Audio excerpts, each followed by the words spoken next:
It's beginning to look a lot like Christmas.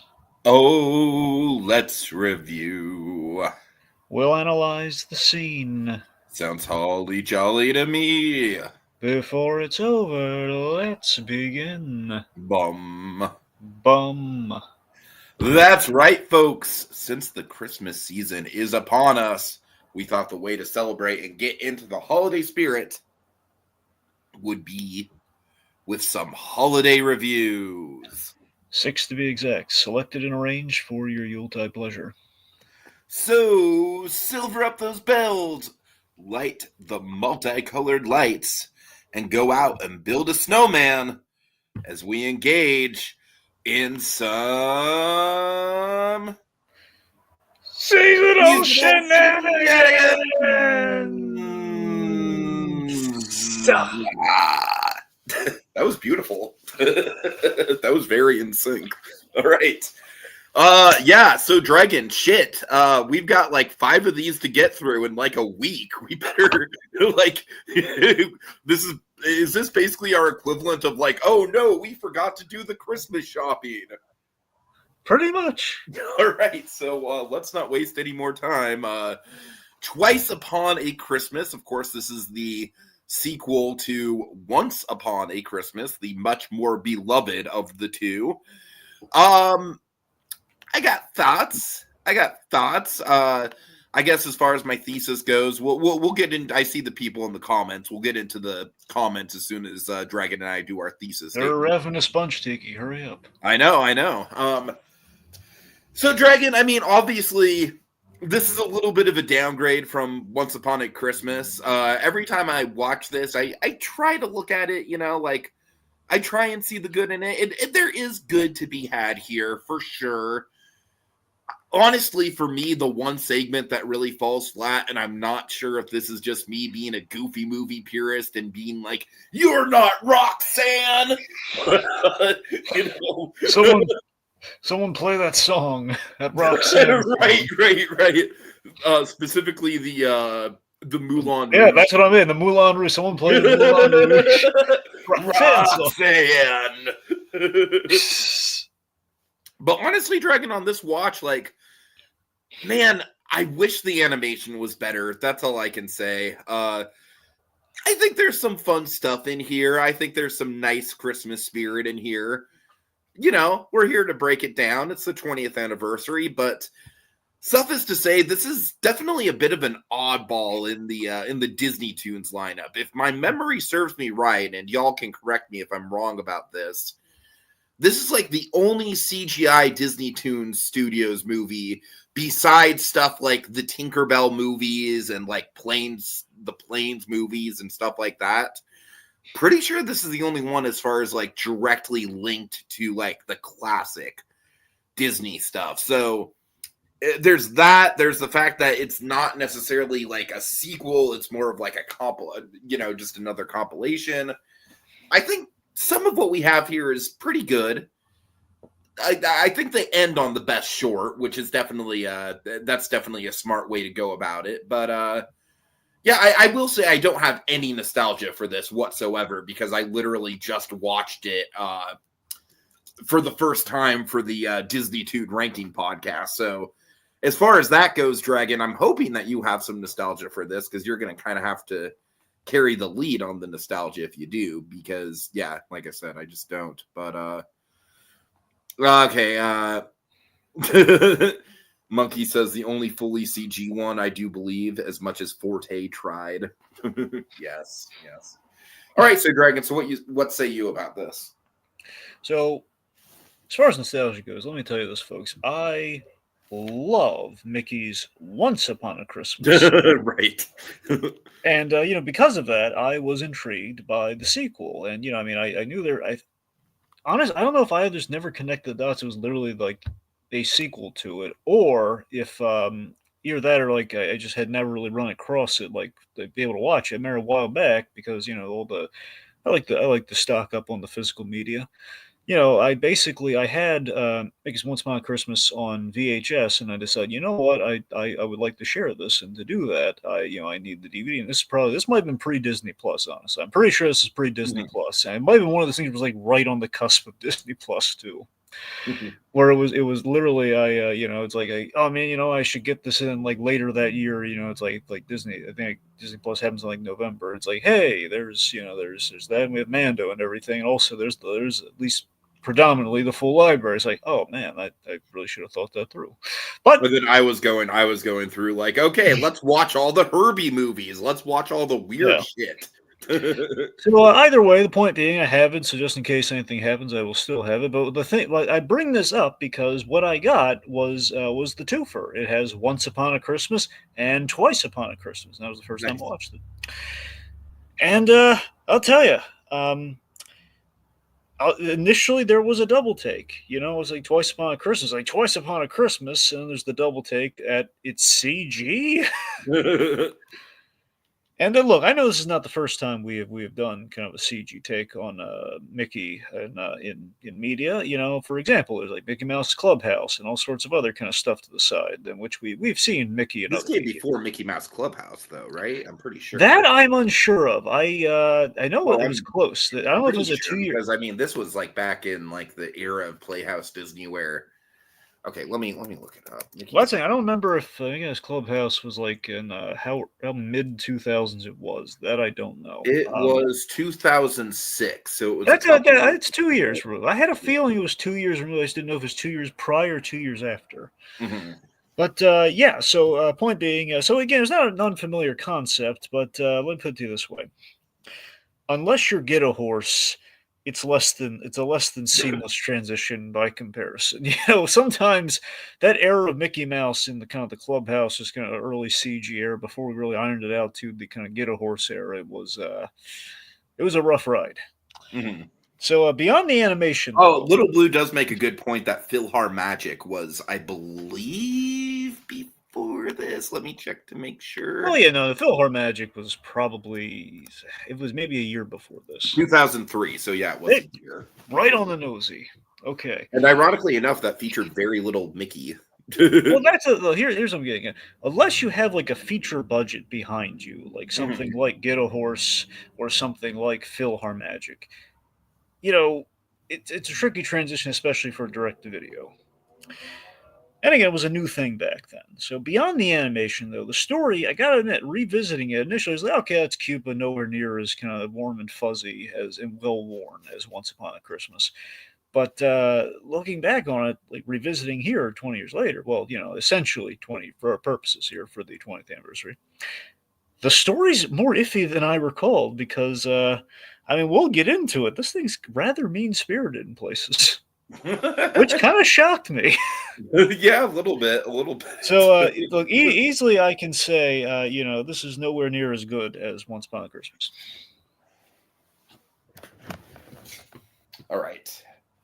I honestly think, strangely enough, I might be the more positive of the two because I think cynical humor lands more for me than it does for you. I'm So not look. I'm not saying I'm horrified. I'm just saying yeah, it's like yeah. in comparison. You have like something very earnest, warm, and fuzzy, and then like Once wow, Upon a yeah, Christmas is genuinely like one of the most hard on sleeve earnest things that the yeah. studio's ever done. That's what I'm saying. You have that, and then you have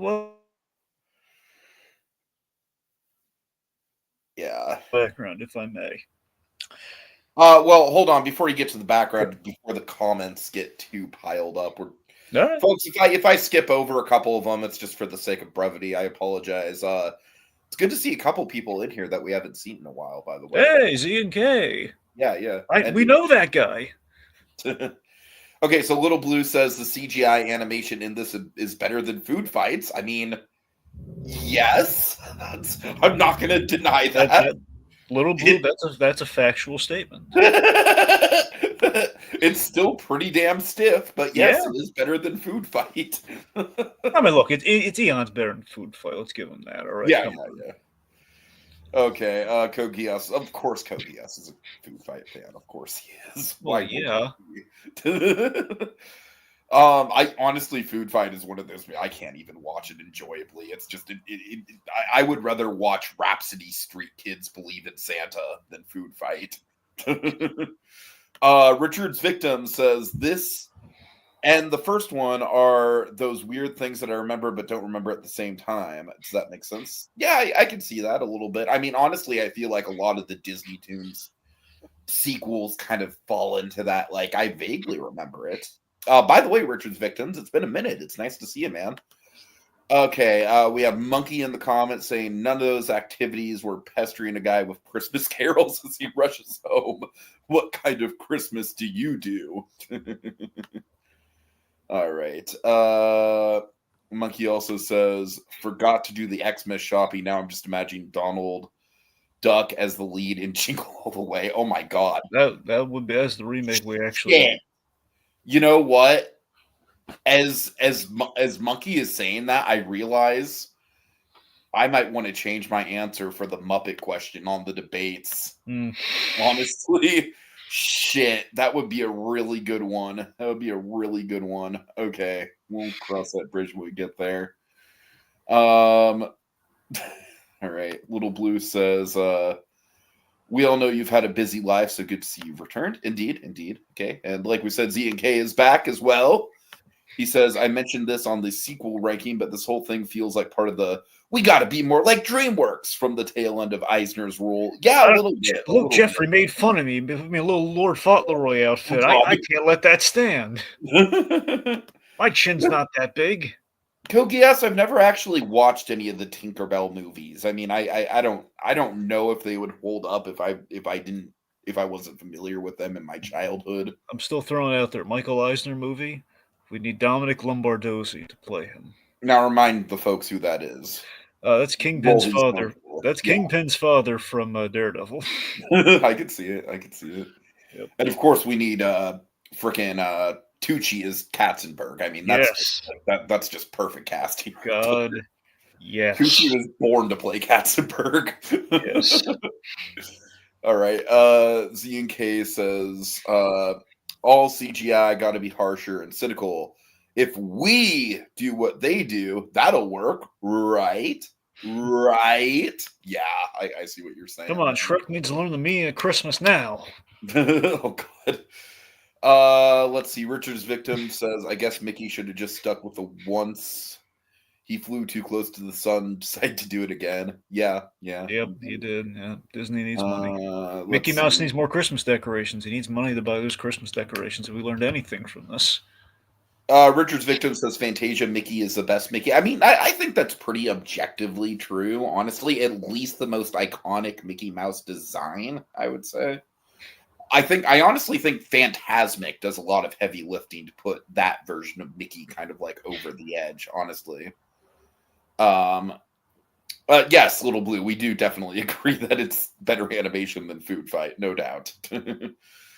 I don't know if I wouldn't think that the animation is recycled or the models are recycled from PhilharMagic, but I don't know for sure. I really don't think they are. I don't think they're recycled at all.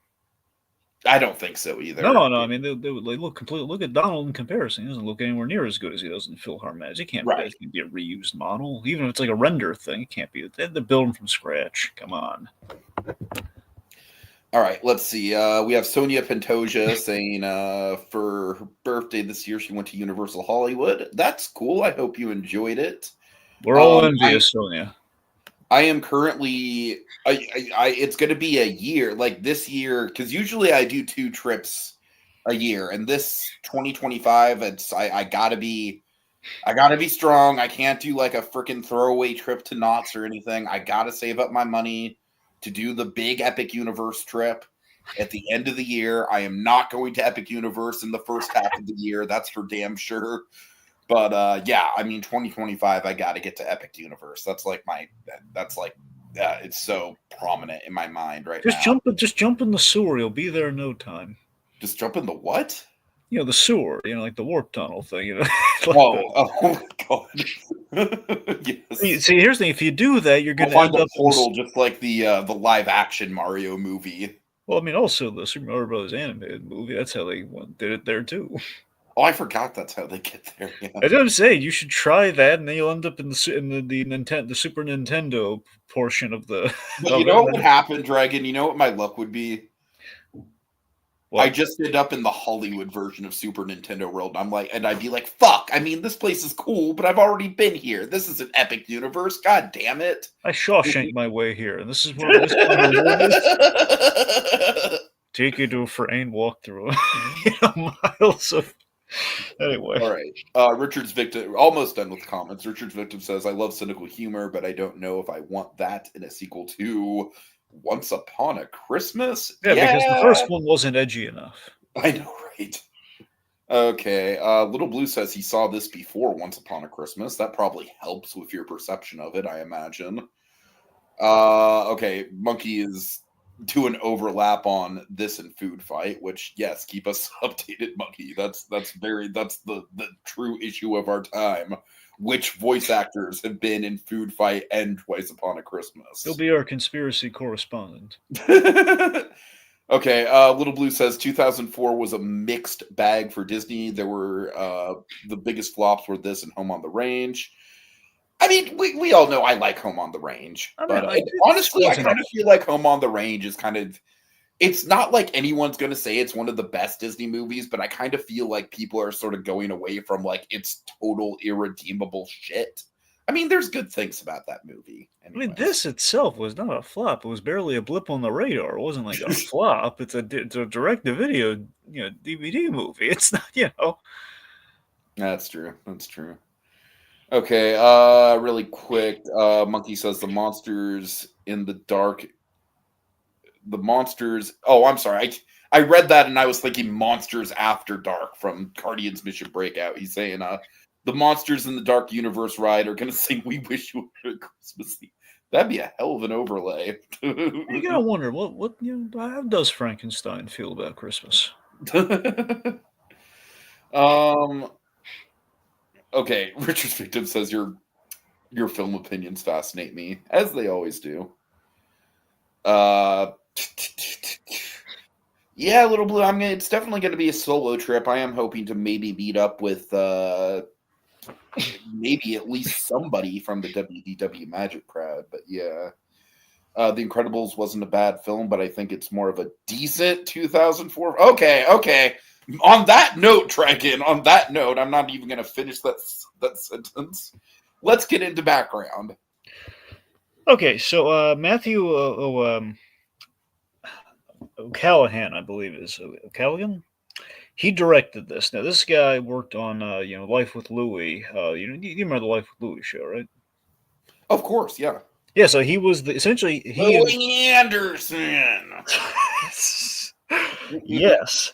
So he and Louie Anderson, he was essentially he was show running as far as the animation side of things went. So this guy was in charge of that.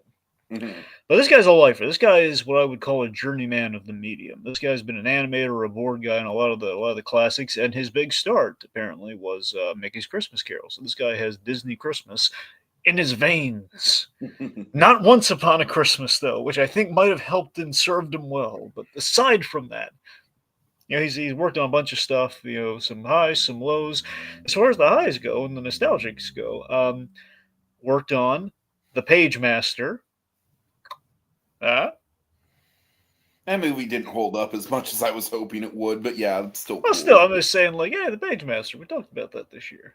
Monkey also says that he directed the Curious George movie, which is big for Monkey. No, look, the Curious George movie wasn't bad. That was solid enough. It's what George deserved. I mean, Curious George. I don't think I've ever actually seen it, believe it or not. It's fine. There's nothing wrong with it. Uh-huh. I mean, there's a villain, but he's not evil, I do know that movie has a really good cover of the White Stripes We're Going to Be Friends that I like, and I put on my hypothetical Awesome Mix Volume 4 playlist. That's about where my familiarity with that Curious George movie begins and ends. Anyway, so also worked on Cats Don't Dance. Oh my God! Freaking Cats Don't Dance. Can we just talk about Cats Don't Dance for the rest of the time? Seriously, such a great movie. It is. It's really good. Anyway, anyways, one the point being, the guy's a lifer, so he's clearly got this is kind of an animator you would want tackling a project like this, but they were tackling the new medium because Mickey's Once Upon Christmas came out in '99. We're in '04 now, and Disney has made they've committed to making the shift, and it's a post Chicken Little world, and Mm-hmm. yeah, again, this was kind of like, again. I'm not saying again production wise this wouldn't have timed out this way, but this is kind of the era that we're at right now, where Chicken Little was 05, right? I'm sorry. Was Chicken Little 05? No, Chicken Little was '03. Oh, 03. Oh I'm God. pretty sure '03. I'm like fairly certain. No, I don't think so, because I think Brother Bear was 03. Maybe. Well, it's worth a check. I could have sworn it was '03. Maybe it is '05. Maybe you're right. You're probably. You know what? Maybe you're right. Anyway, because I know Bolt was like '06. Yeah. Okay, so it was '05. Chicken Little was 05. Yeah. I don't know why I keep thinking '03. Maybe it was like he was in production in '03. I don't know. You know what I remember about the Brother Bear release? Is that they released it on November 1st, which was a Saturday. And their whole ad campaign behind that was, after the scares, go see the bears. Oh, God. Does anyone remember after the scares, go see the bears? Does anyone remember that? It was the most random, like, yeah, we're going to release them on a fucking Saturday. Anyways. Yep. All right. Also, yes, Ian K is right. I don't know where I'm getting my dates from right now, but the point being, where is it? Anyways, I don't know. It just feels like kind of serendipitous with Disney getting a little skittish after a few flops and kind of doing ultimately DreamWorks. They were like, we're chasing the money, which is like, hey, Pixar's raking in the dough right now for CG. We should branch into that, which was kind of like. I mean, the long term, I guess, kind of served them well, but in the short term, felt very much like hey, maybe we should tighten up these stories. That's something we can do.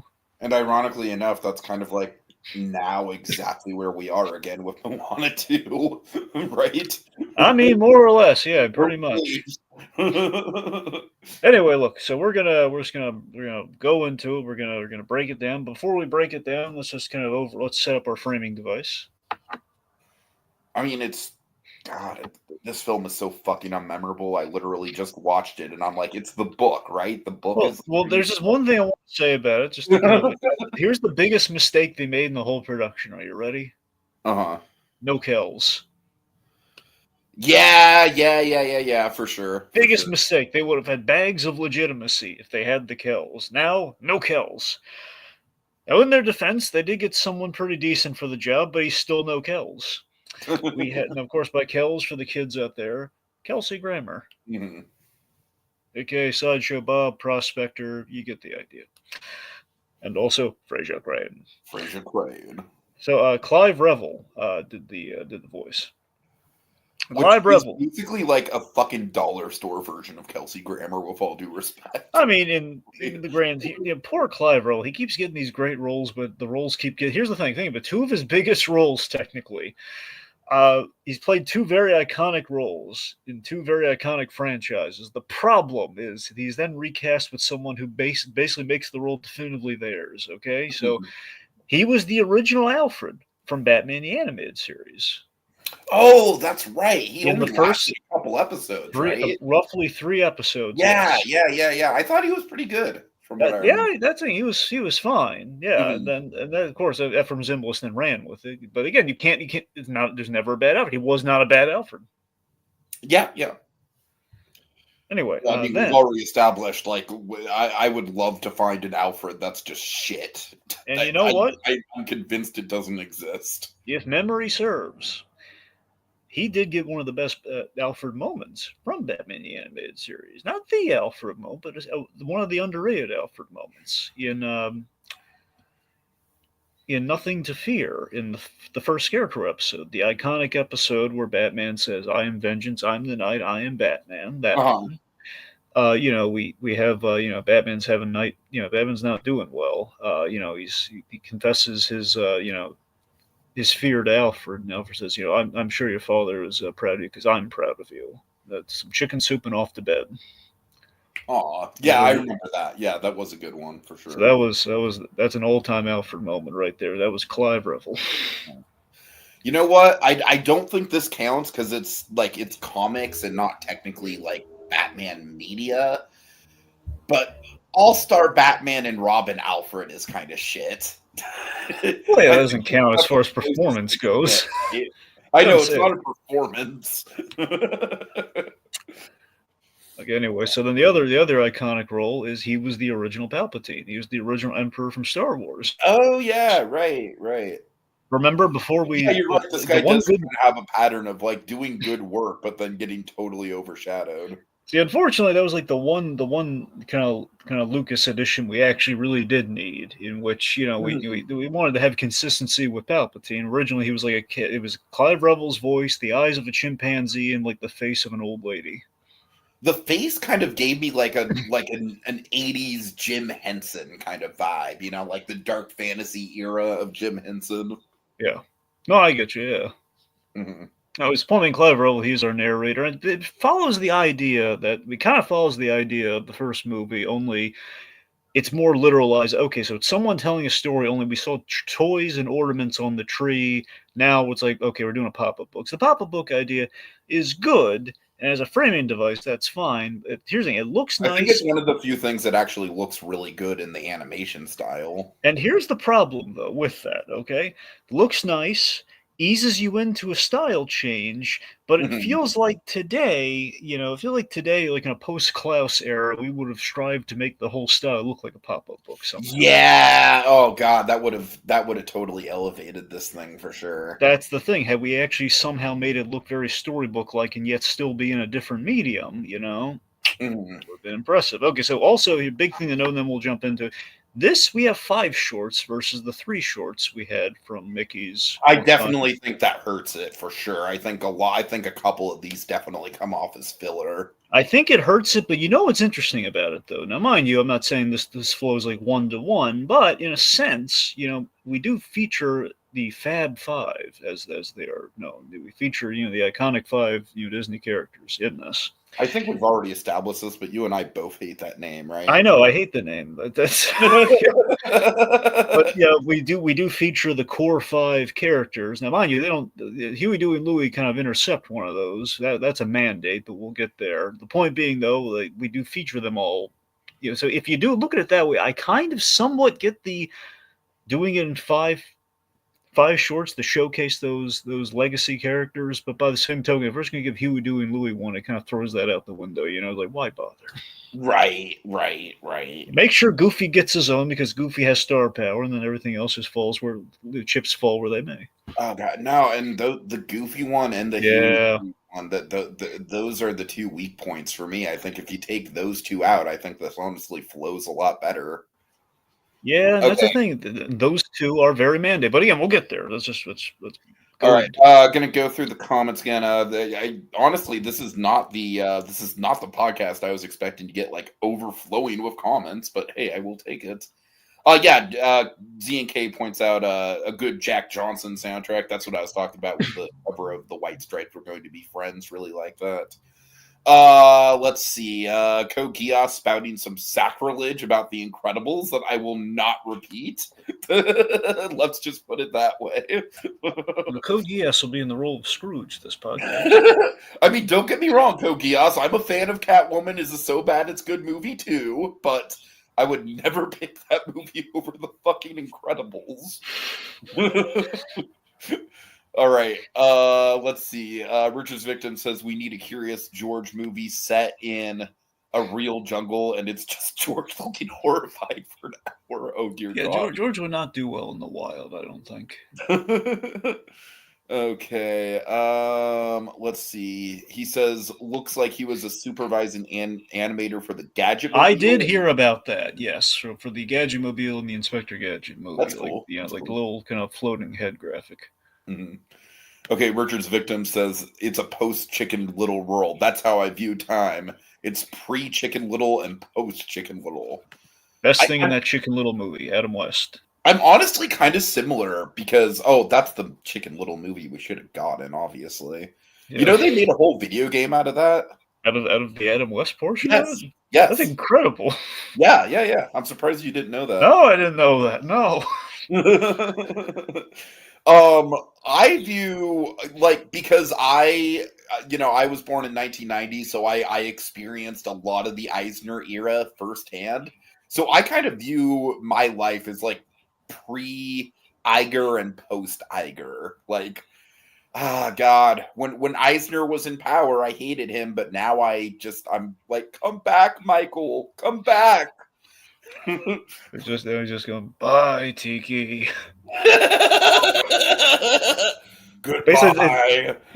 Basically, it's like the nightmare from Toy Story 2. It's basically with Tiki's Michael Eisner.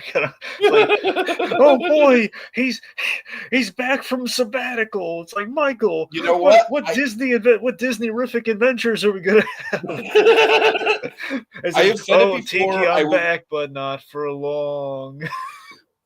I've said it before. I will say it again just because I desperately want to will this into existence. If Michael Eisner somehow came back into the position of Disney CEO and turned the ship around and really made Disney a powerhouse again, it would be the fucking greatest comeback arc in the history of business, and I would love it so much. Are you ready for? You want me to pitch you the ultimate? Right now, everyone's hyped for teaser trailers. You want me to hit you with the ultimate teaser trailer? Oh God. Okay, there's an elevator. There's dramatic kind of boom music. Okay, the elevator opens. Ding, opens up.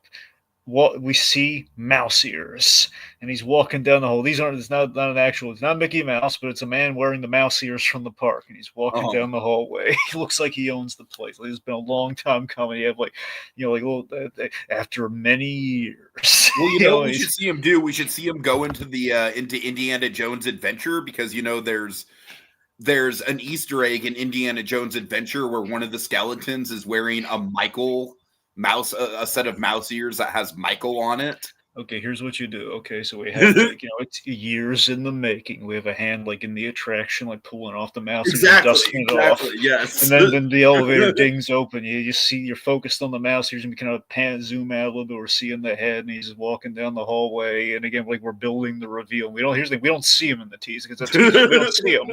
So it's like we're not seeing him in the suit, so to speak. He walks down the hallway, and they have the executives and maybe Iger just talk. Well, look, I don't know what you want me to do about it. I'm trying to find it. Anyway, so the door dramatic, you're building the suspense. You have the secretary just so the door opens and everyone goes silent as if Bruce Wayne came back and Batman Begins. The door opens and you hear as that maybe the hand, you see the hand point, or you just see the bottom of the mouth. This is you're in my chair. Wouldn't it be more appropriate that if he says hello? Yeah, I was gonna say his first dramatic line should just be hello. Okay, so he says hello, and then we see Michael on the title, Michael. He's back, or the Eisner era returns, and then you hear you see everyone kind of in awe. You're in my chair, and then credits, coming this summer. Oh my God! Oh. Okay, Monkey says it looks like this guy was an animation director for those Timon and Pumbaa safety shorts. We seriously need to do a podcast on those. You know which ones I'm talking about, right, Dragon? Yeah. Oh my God, those are so fucking nostalgic. I cherish those shorts. I really do. Okay, I'm going to kind of skip some of these. I'm going to skip the Alfred stuff because it's not really relevant to the conversation. ZNK says the pop-up device is fine, but it reminds me a lot of Book of Pooh. Yeah, I've never actually watched Book of Pooh. Okay. Let's see. Irrelevant stuff. Let's see. Michael doesn't need you now. He has those sweet Glenn Martin DDS residuals. God. Oh, God. ZNK says, Tiki, wait, goodbye? You're not supposed to say bye, Michael. I love how he spells this. What happened to hello? Oh my God. Oh God. Okay, this is great. This is great, and then we can move on. Richard's victim says he sees a Moana 2 poster and just screams, "Come on, guys! We had a whole separate thing for these kind of films. Don't put it in theaters." It'd be funny. Just his eyes are looking for ways to fill up his days since leaving Disney. He crashes like the comic award, the Eisner Awards. Saying, "Okay, I'm arrived. Okay, let's I'll accept the award." Michael, it's just Will Eisner. It's a different. I will Eisner. say when I first heard of that award, that was absolutely what I thought it was named after. I was like, what the hell does Michael Eisner have to do with? Okay, I'll admit it. Will's my cousin, but I'll accept the award on his behalf. Well, he's been long dead. Like, it's okay. I'm here. Let me just let me walk away with something. I have nothing left now. Jesus. All right, so I think these will go by relatively quickly, but let's if we can ever get them started. Let's do it. Let's do it. All right, we have Bells on Ice. I like this one. I like this one. I like this one as like a short, but as a story, it's pretty paper thin. But I will say, I think this one is where the animation shines the most. I actually think a lot of it does look relatively good. Well, yeah, but this is where you kind of get into the. Well, let me this way. When we get to the next one, we'll talk about the jarringness of the animation. But you're right. Overall, everyone looks on. I think here's the thing. Our principal characters, I think, look the best in this. So, I mean, I think they turned out comparatively. I think they turned out the most. Like, okay, they look at the characters. They feel like the characters. Like, okay, that's not bad. Mm-hmm. We kind of have like the through line, this weird pattern, with one exception of our 5 shorts. I feel, there's kind of a through line of somewhat mean spiritedness that then again gets chipper at the very end. But until then, it's like, wow, it's like it's a little skate competition. I mean, to be fair, Daisy Duck has always been like by far the most mean spirited of the 5. So I kind of feel like that's in character for her. Well, aside from House of Mouse, what example comes to you for Daisy being mean? I mean, honestly, she's always been a little high maintenance, even in the classic shorts. Okay, that's fair. But yeah, obviously, House of Mouse kind of like solidified her personality. So Daisy's getting competitive with Minnie on the ice to Carol of the Bells, which basically is kind of like, it's basically Carol of the Bells on ice with Fantasia hippos and alligators in the mix. My favorite bit of it, I do appreciate the Fantasia call-outs. I think my favorite gag is when they're basically trying to out Evel Knievel each other. yeah. Of course, we have Daisy making the leap than Minnie, and then after like, well, how do I top that? Well, okay, we're gonna hold the arms behind. We're gonna take a baseball bat. Like, no, wrong, Evel Knieveling, no. But we wrap a nice bow on it, quite literally, with like the big Christmas box display and everything. It's highly improbable, but it looks nice. Yeah, there's really not a lot to say about this one. I honestly kind of think maybe this one would have played better as like a cold open instead of being included as like one of the standalone shorts. Does that make sense? I mean, yeah, but it kind of serves as like a cold open. It's like being the first short, though. So I mean, it's kind of the same thing. I guess. Anyway. So yeah, really not much there. No, really. That's the thing. It's just there's the ice skating. There's a question of did Daisy go a little too far? Yes, she did. Yeah. All right. Okay, next up we have Christmas Impossible, which I don't think this one is like, I don't think it's terrible, but I just think it's pretty forgettable. I will tell you the one good gag in it. Jailbreak Bob. Yes. Jailbreak How great Bob. is Jailbreak Bob? He's amazing. I would legitimately buy a Jailbreak Bob if they sold them at the parks. You know what Jailbreak Bob reminds me of? What? Mean Bob from Cat Dog. Do you remember Mean Bob at all? Oh God. It sounds familiar. Just one of the best episodes of Cat Dog was this whole collector's episode in which there's an action figure called Mean Bob. Yes. And Cat goes insane collecting all the Mean Bobs, and it's amazing. I think like the big like top tier collectible one was like Disco Bob.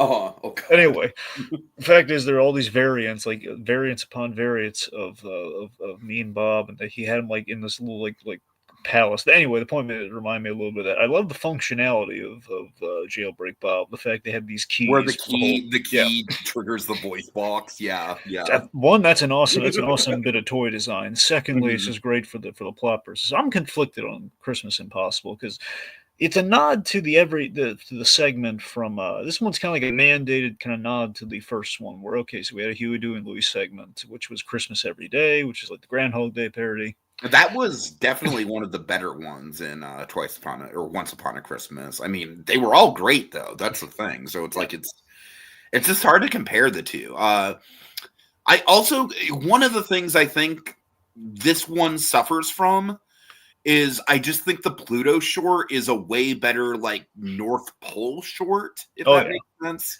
Well, yeah, and I'll tell you why. Okay, so one of the other issues. This is the first shorter I think it really becomes apparent that yeah, our side characters, our extras, they look like crap in this though. They don't look good. Yes, The yes. elves are nightmare fuel. They're not great. Well, to be fair, they're not as much nightmare fuel as the live action Seven Dwarves. I mean, Oh sure, nothing is as bad as that.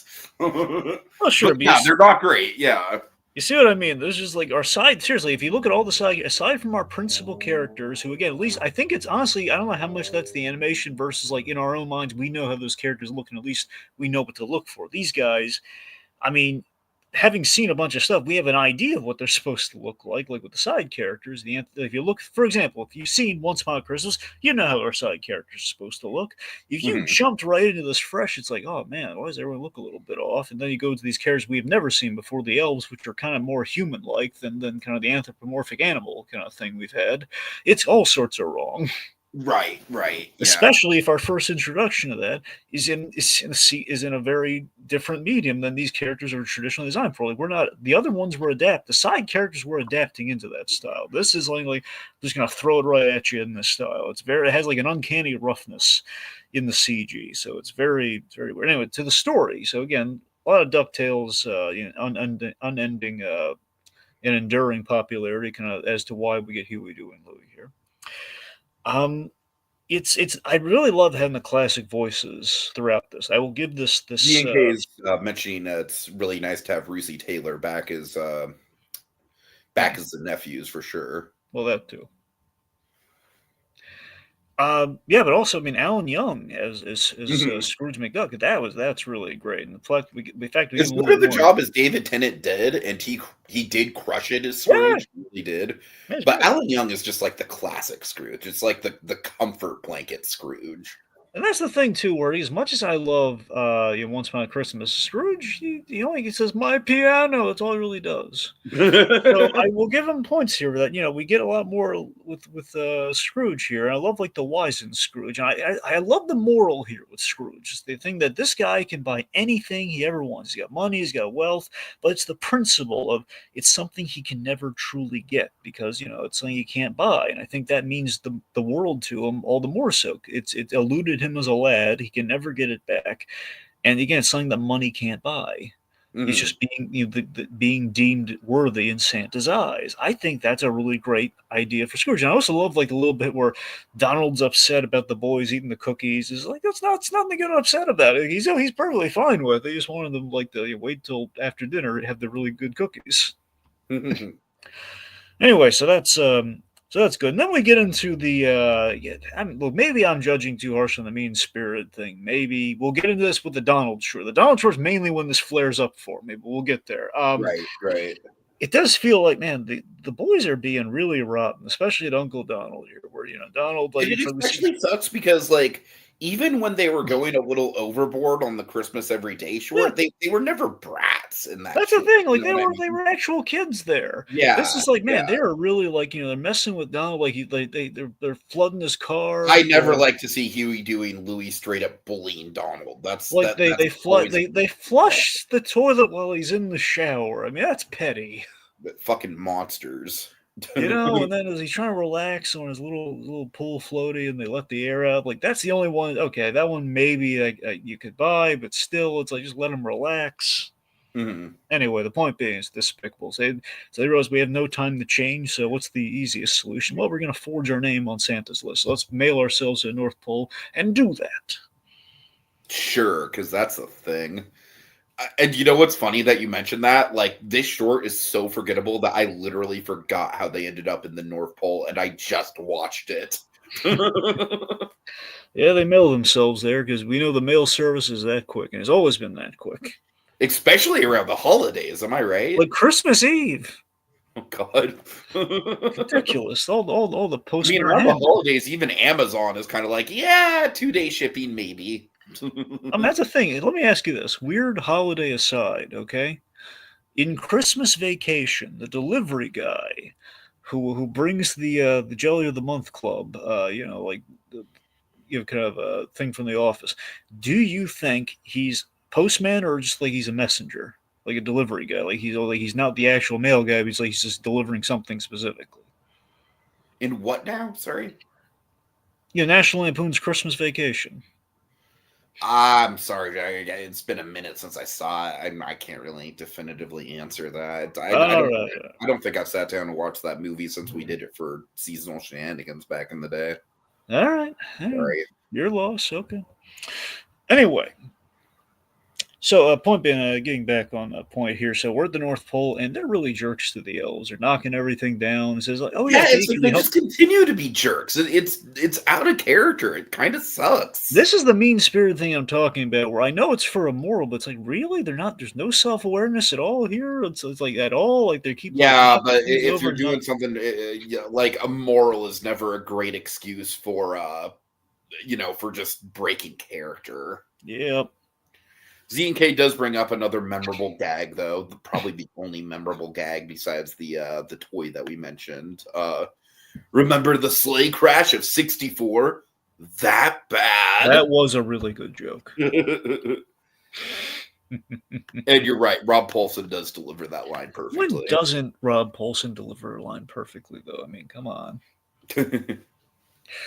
Anyway, so yeah, the fact like they're really unwrapping all the presents as they are in the sleigh. There's no self awareness at all there. It's like really, you guys don't see anything wrong or counterproductive with what you're doing here, like literally destroying Christmas just to forge your names on the good list. So they clean it up. I question the logistics here. Like, so let me get this: three non elf personnel here can just like, oh, don't worry, we'll fix it. Are we saying the elves are slow at their job? Is that what we're saying? Is they can, like, oh yeah, we can clean up real fast because we've applied ourselves, and I guess the elves That, work. you know what bothers me about that is that there's absolutely like no actual comeuppance for Huey, Dewey, and Louie acting like jerks.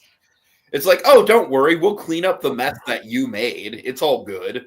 The closest thing to comeuppance is the bagpipes, but they get earplugs. Yeah, it's literally like a non-issue. I mean, I like the resolution in that they didn't write their own names on there. They wrote something on there, but it was for Uncle Scrooge. Like, that was nice. I like that payoff. He got his bagpipes, and they got a letter from Santa saying, you know what?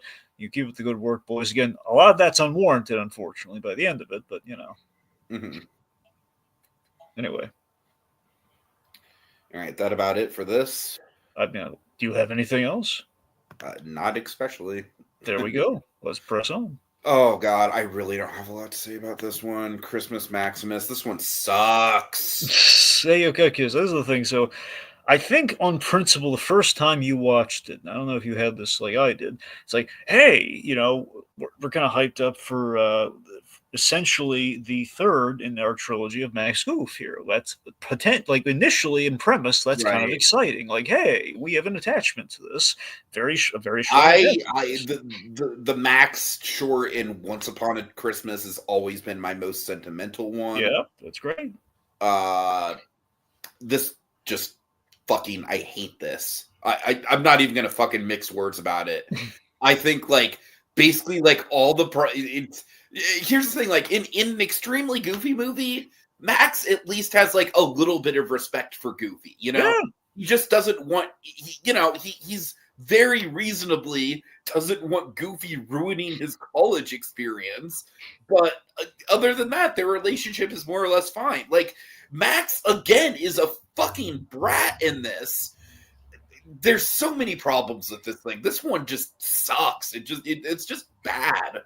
I think the animation is very stiff. It's basically just a music video, which is lame. So yeah, that I was always really iffy on the musical montage component of it. I mean, and I mean, I wouldn't mind if that wasn't like 90% of the short, you well, no, know? the whole short is like he only aside from just the opening where he says "Don't embarrass me, Dad." It's all montage Right, after that. right.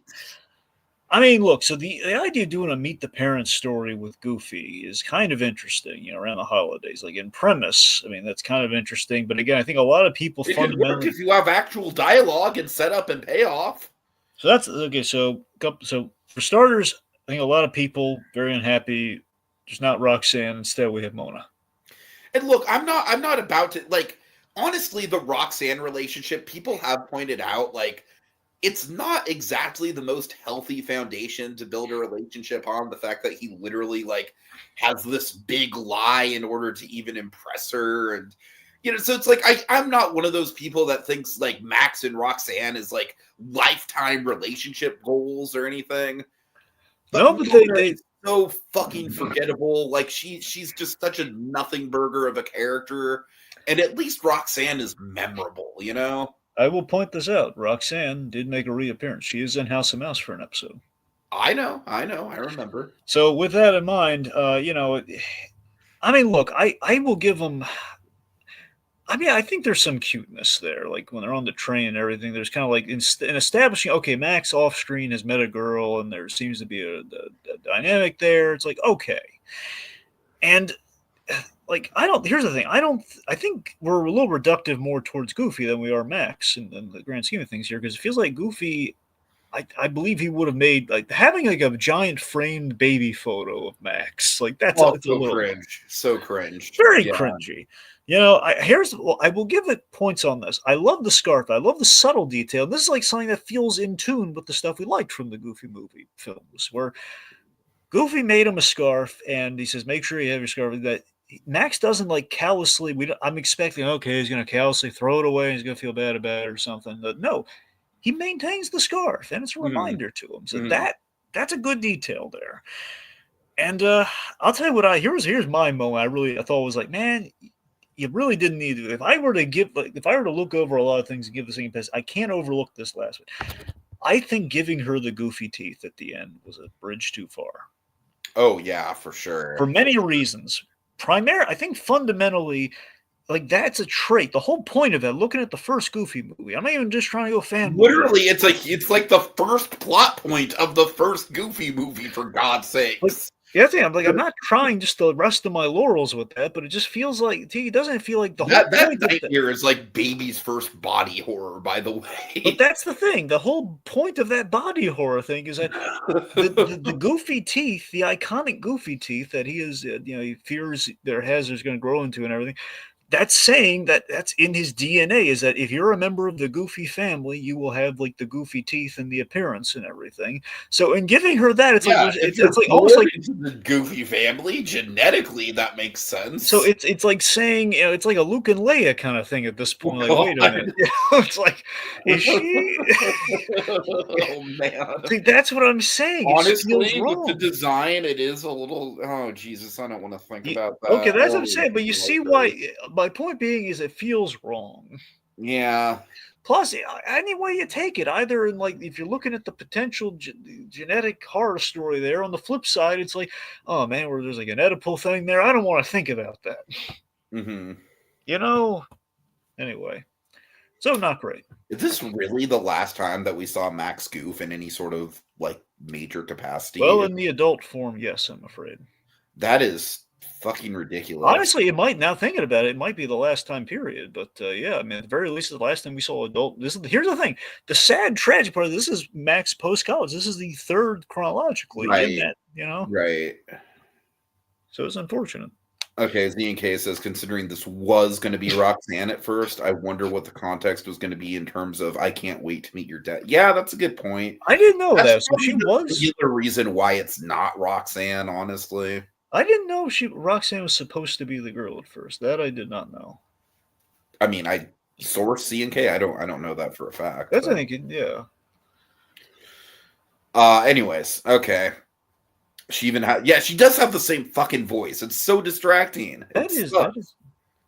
Yeah, it is. I didn't know that. That's bizarre to me. Like, why the heck will we get the voice of Roxanne? Just change her to Mona. First of all, it feels, I mean, come on. Like, we're already building continuity that he's after college, which was like the second direct-to-video no one ever talks about. ZNK says apparently the CG department couldn't do her hair. Oh God, I mean, you still could give her a hat. Right, exactly. Just say Roxanne, or here's a better idea. Okay, get ready for this. Roxanne got a haircut, maybe for the holidays. Look, this is the series. Here's the thing: The Incredibles, same year. In The Incredibles, for years, when hair was theoretical, they had to go through conversations of changing hairstyle. When they did Monsters Inc., Boo was supposed to have long hair. They couldn't do long hair. That's why she's got the pigtail. So by that logic, it's like, okay, we can change it to meet the medium. Sometimes you can push beyond with a feature budget. Sometimes you can't. If you can't, have a good reason for it. Why not? All right. They're pointing out that Max made some photo appearances in the DuckTales reboot. He's right about that. Yeah. Let's see. Richard's Victim says plot twist. Disney comes back with a main canon Max Goof movie in the movie, and it's the movie that makes people love Disney again. You know what's interesting about that? Next year is the Goofy movie anniversary, and they've been touring. Anniversary is totally going to overshadow it, though. Well, Tiki, you say that, but here's the thing. I told you about this. There is a documentary about a Goofy movie that has been shown. Tell me about that. Yeah. That's the thing. So I assumed maybe it was going to be this year, but then I forgot. Oh, wait a minute. The anniversary is next year. So they're showing it right now, but it's, like private screenings at the Walt Disney Family Museum, your old stomping grounds. So I think it might go to Disney Plus and beyond. Who knows? This coming year, that's be my theory, with the anniversary. Mm-hmm. So I don't know. I mean, plus you got to remember there's a lot of fervency and a lot of fandom for the whole Powerline thing. People love a Goofy movie, so I wouldn't count it out. I'm honestly, legitimately kind of surprised. Like I'm okay with the Electric Mayhem taking over Rock and Roller Coaster. I honestly think Powerline would have been an even better fit for that ride, though, and I'm kind of surprised they didn't go that route. Anyways, let's see. We also, Little Blue and Monkey are pointing out that occasionally Max Goof will make appearances in the parks. Jason Marsden will voice him like in like parades and fireworks shows and stuff like that, which is true. We have a couple photo cameos in the Runaway Railway line, but yeah, fucking this short just killed Max Goof as a character, which is a shame. By and large, they'll just horrific. Oh god, imagine this! Like the Max Goof walk around characters go around with like a recording and saying, "Get your own life." And oh Jesus! Oh God! just like intentionally fucking with the already like inevitably volatile family dynamics going on. And oh my god! Imagine this as the stage show. Okay, imagine this. Okay, you have Max Goof like walking. They have like mimicking it. Like, you have the loving, happy-go-lucky, kind of goofy, like Maxie comes. And he's running towards him as he gets into a tiff, just like looking all frustrated with the hand gesture. He's like, "Get your own life," and you have like the sad, dejected, kind of like Goofy walk around, cares walking off, and the kids are, "No, Goofy, Max, why?" Anyway. All right. Was Max Goof featured in it as a gag in that Chip and Dale movie? Not that I can remember, no. Not that I can recall either. Not even as a cameo, from what I remember. I don't think so. Fucking Randy Marsh was there, which I still love. Also Jimmy Neutron's hair. Yep. All right, moving on. I honestly think these last two shorts are like, the Donald one's a little cynical, which we'll get into, but I think these last two shorts are okay. I think it gradually builds to pretty decent stuff. So Donald's Gift, it's cynical, but you know what? Like, I like this more than the one with the nephews because I feel like this is a lot more in character for Donald to just be a grumpy asshole about the holidays. Like, that actually does track with his character. Here's the thing. I'm with you. I think Donald is very in character, and we have a lot of good gags with Donald. But yeah, it just feels like we're really mean spirited towards Donald, like Yeah, unnecessarily, yeah, just yeah, yeah, for sure. relentlessly. So it's not just like the usual thing. It's like here's the thing: all this poor duck wants is hot chocolate. I love Hot, the hot, gag. hot, hot chocolate. I love the joke where it says hot chocolate and my bus. But that's the thing.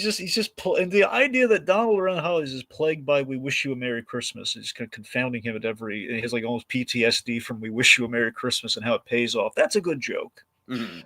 But here's like destroying his shopping bags like with a backfire and everything. That's mean spirit right there. It's like, come on, we didn't need to like destroy his like just he doesn't he misses out on the hot chocolate, misses his bus. Sure, maybe I don't know. But anyway, so after that, so Huey, Dewey, and Louie, they're after his hot cocoa. He finally gets home. He's in his chair. He just wants to take a sip of the hot cocoa.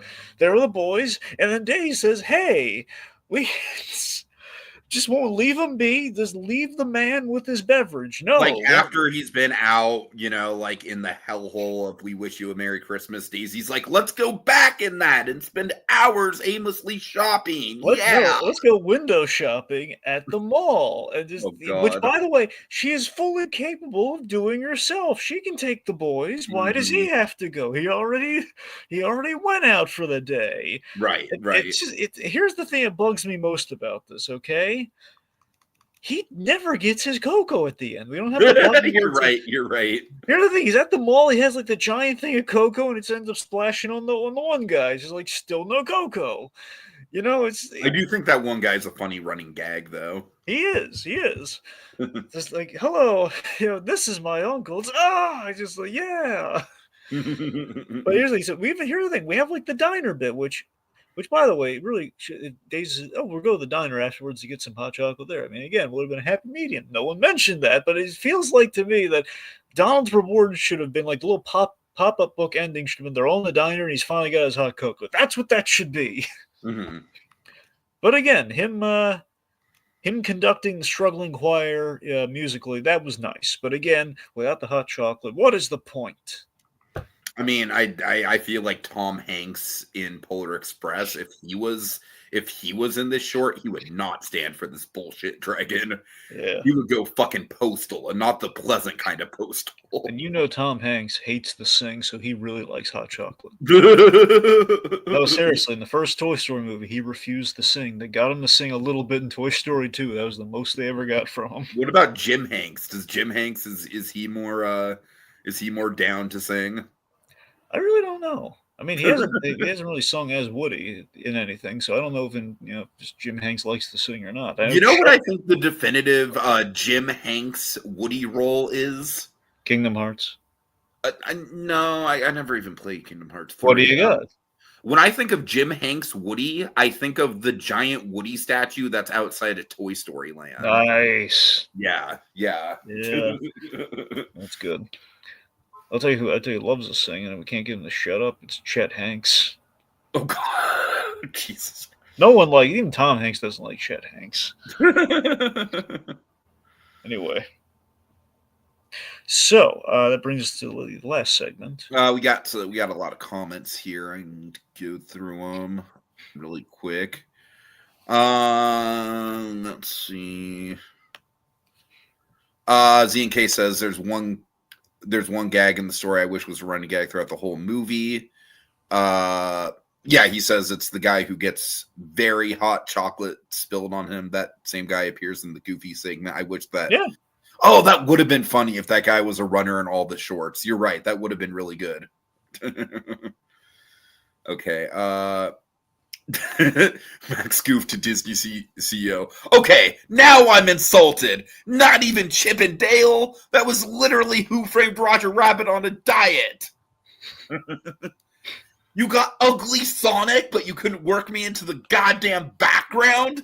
And Ugly Sonic gets a whole character arc? Have you seen my residuals for a Goofy movie? Come on, guys.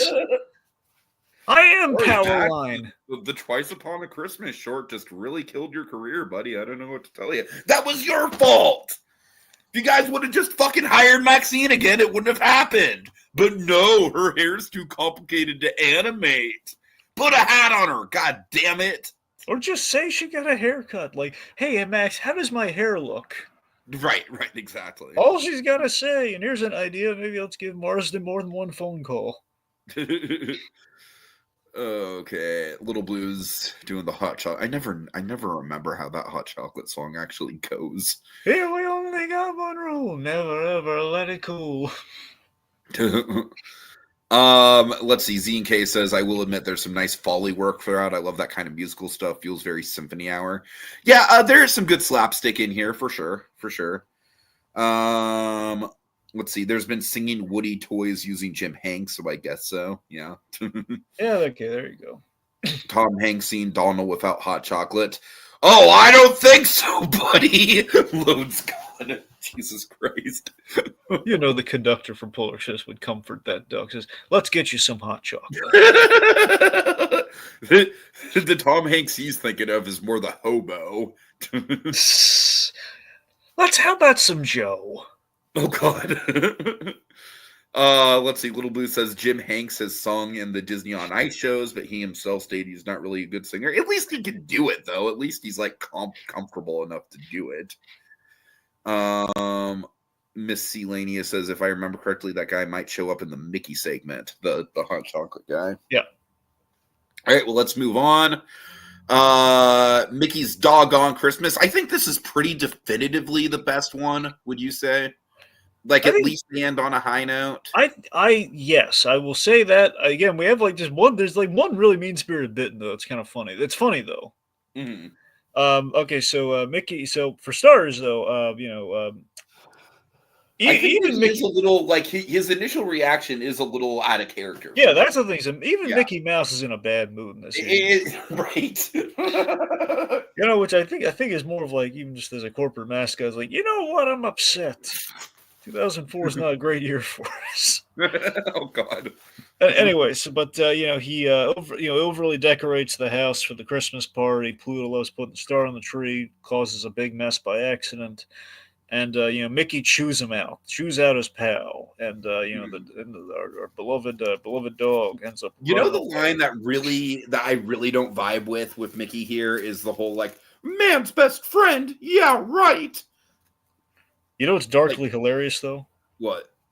And the hallucination of Mickey that Pluto has for him recapping the events when he's in the doghouse is like, it's all your fault,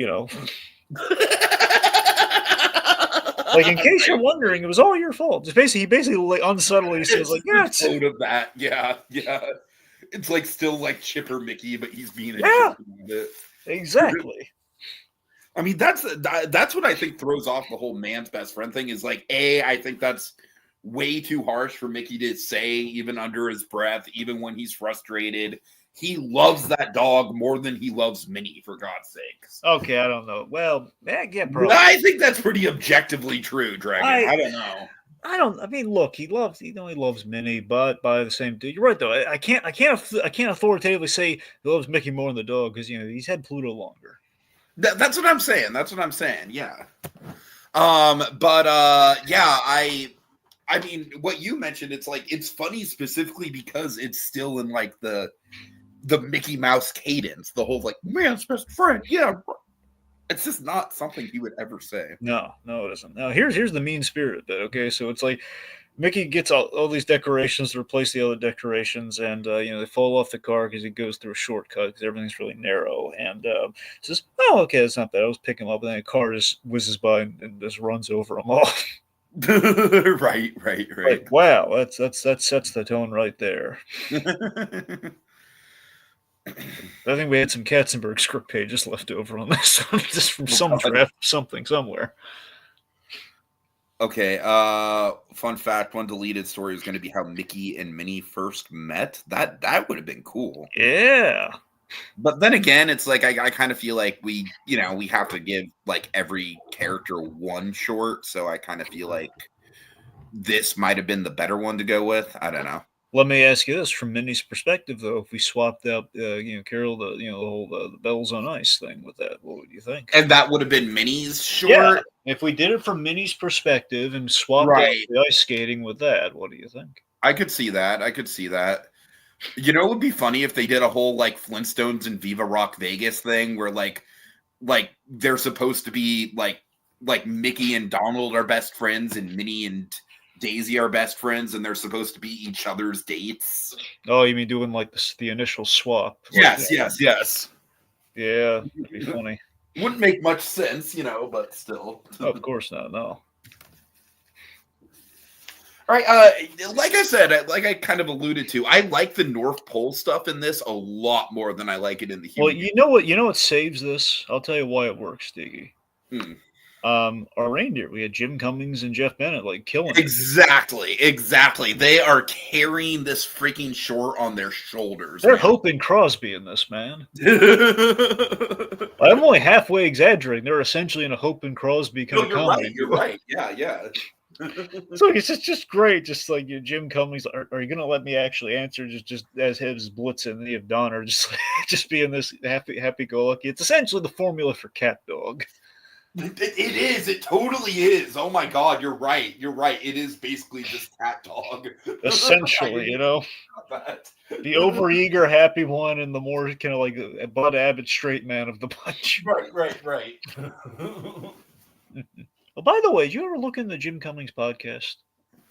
Not yet. No, I mean, obviously, with everything going on right now, it's been kind of right. I haven't exactly had a lot of free time, but I will. Anyway, so Pluto goes to North Pole and he gets adopted and renamed Murray. Why Murray? Because they love the movie Scrooge. Murray! No. That was honestly the one thing I was thinking of the whole time. That name has forever been tainted because of that fucking movie. Honestly. Murray!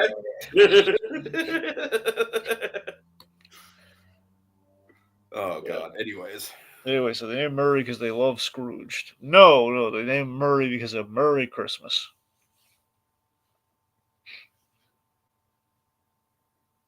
Yeah. Anyway, so Mickey's searching for Pluto. He visits a mall Santa, who ends up being the real Santa because we couldn't afford other models. So we had the real Santa. But no, this is actually really cute, though, the fact that, if we learn anything from Red 1, the best part of that movie is the fact that we had the real Santa as a mall Santa, which is I am going to get around to watching Red 1 because it's on Prime. I'll get around to watching it for memories. If I can get you to do one thing, at least watch Act 1 of that movie, Tiki. Can I still put it on Memoirs if I'm like, you know what, I turned it off after Act 1, but I saw Act 1. No, we have to watch the whole thing for it to go on Memoirs. Yeah, fine. hey, I don't make the rules, okay? That's the law. You very definitively make the rules. No, there's a committee.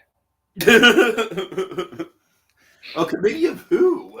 Well, it's a committee of you and me, so we don't unilaterally one of us make the decision. I don't make the rules. You don't make the rules. Together, we make the rules. Okay, all right. We got to turn both keys, man.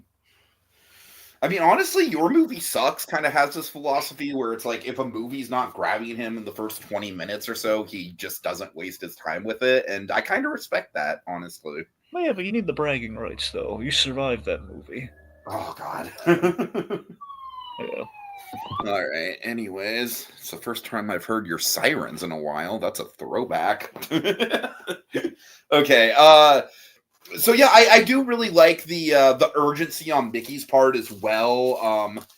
One of my favorite gags in this whole freaking movie is when Mickey's leaving that very urgent voice message, like, "Pluto's missing. I gotta find him. You gotta cancel the Christmas party. This is Mickey, by the way. Mickey Mouse." I would love it if every Disney executive got that like urgent, just got that message when things aren't going well. Oh my God. As if they're not gonna know who it is. We're really painting the Walt Disney Studios to be a lot more whimsical than it probably actually is. It would be great if it were that whimsical. In reality, it's probably just like, so, are the shareholders happy? Yeah, the shareholders are happy. Good. Fuck creativity. All right, I'm getting too cynical. Tiki Yeah, is. I mean, look, see, you're looking at it like that. I'm looking at it more lightheartedly. Like, you have like just Bob Iger and Jennifer, Jennifer Lee Hey, is we've got having. this really cool idea for an original movie that's based on my life story. Fuck it! Burn it to the ground! It doesnn't exist! No, imagine this is like Bob Iger and like Jennifer Lee are like having like a lunch meeting or Encanto was something. an original movie that was based on fuck it! All right, I'm getting fucking loud. Jesus Christ. Yeah.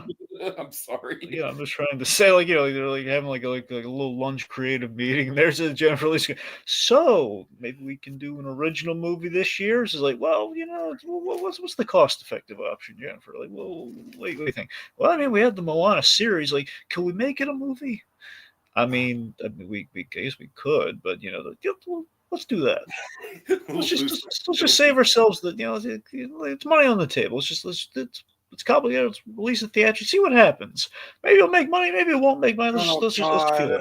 Man, and it's the highest grossing animated goddamn movie ever. All right. I would be totally fine with Inside Out 2 taking that title. I am beyond not fine with Moana 2 taking that title. Anyway, let's not go down all that.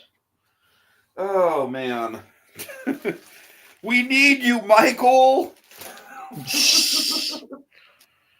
Some of your ideas were crazy, but they were at least creative.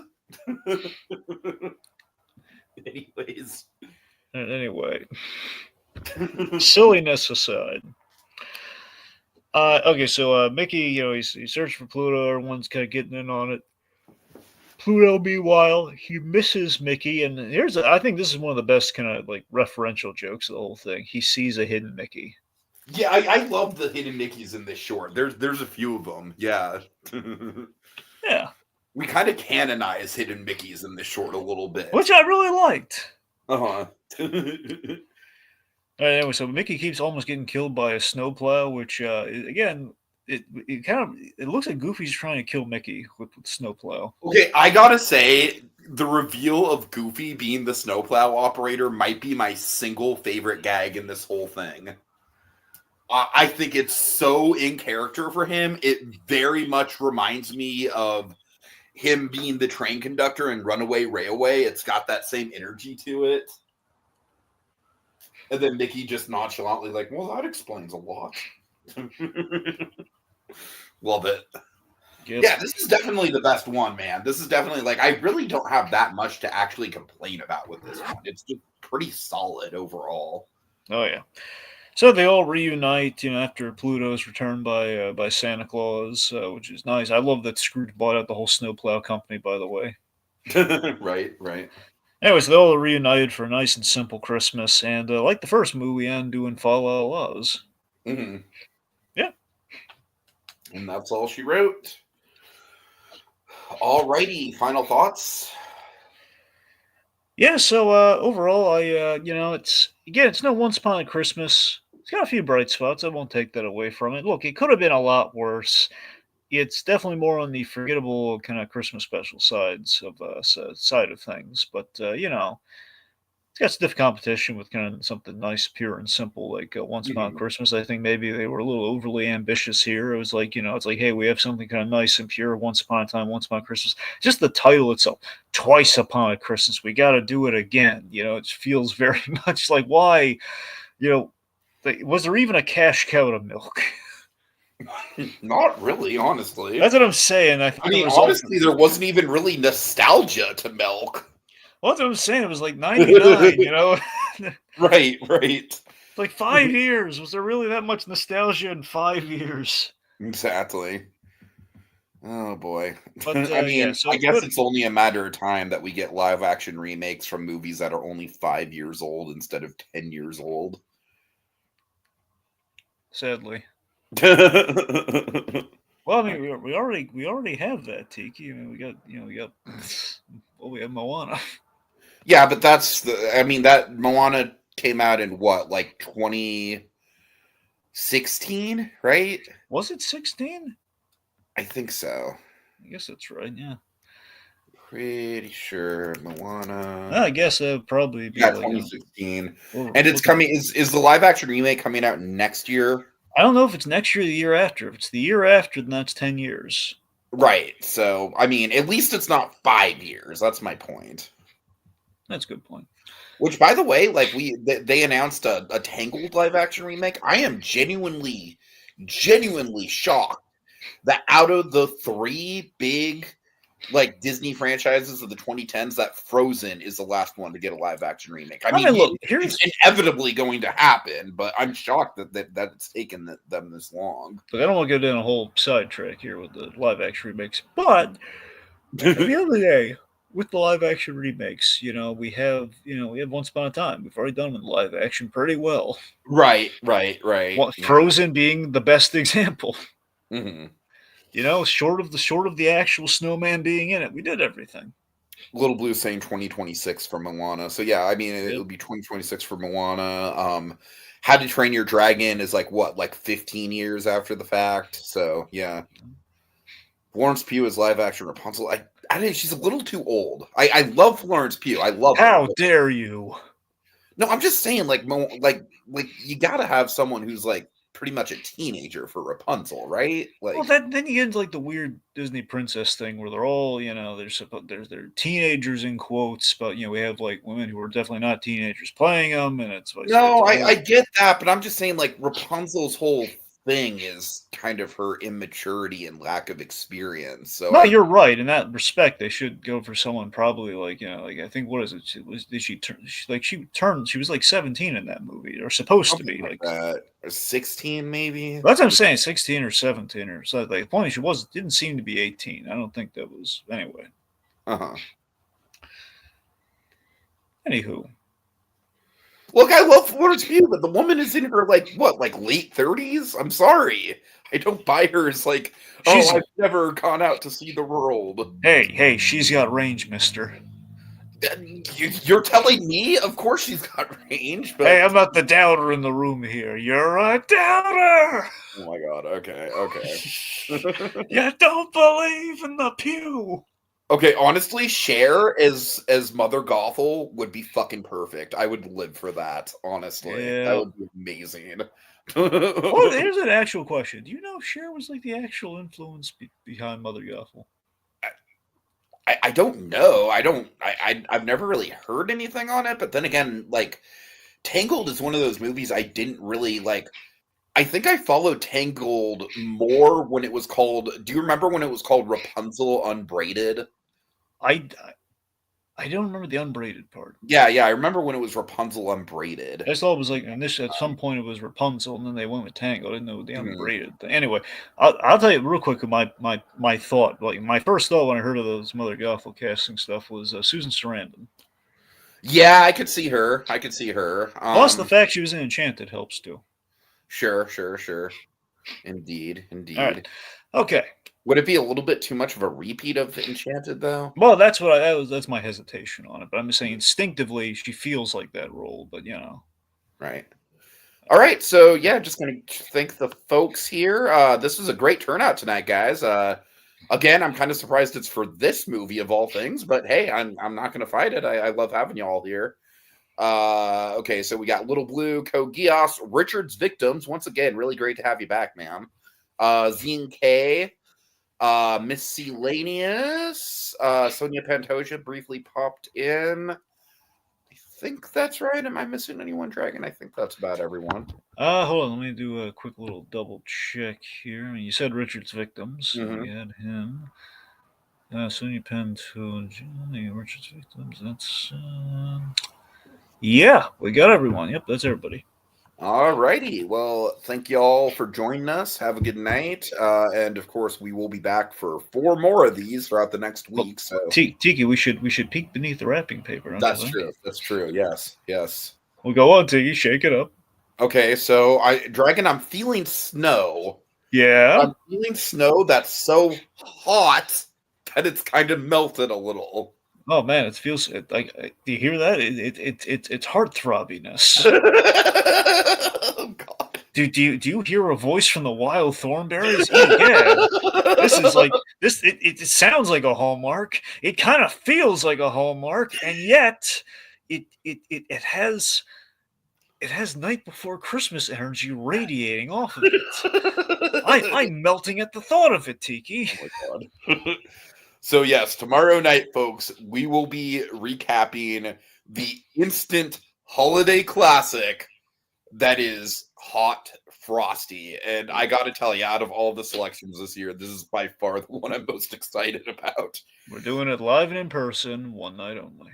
So yeah, if you have not seen Hot Frosty, watch Hot Frosty before the podcast. I implore you. You have your assignments.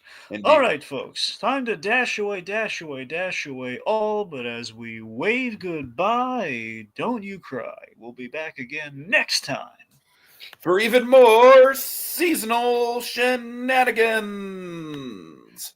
Fa la la la la la la. Yeah, let me out of here, see? Hot chocolate.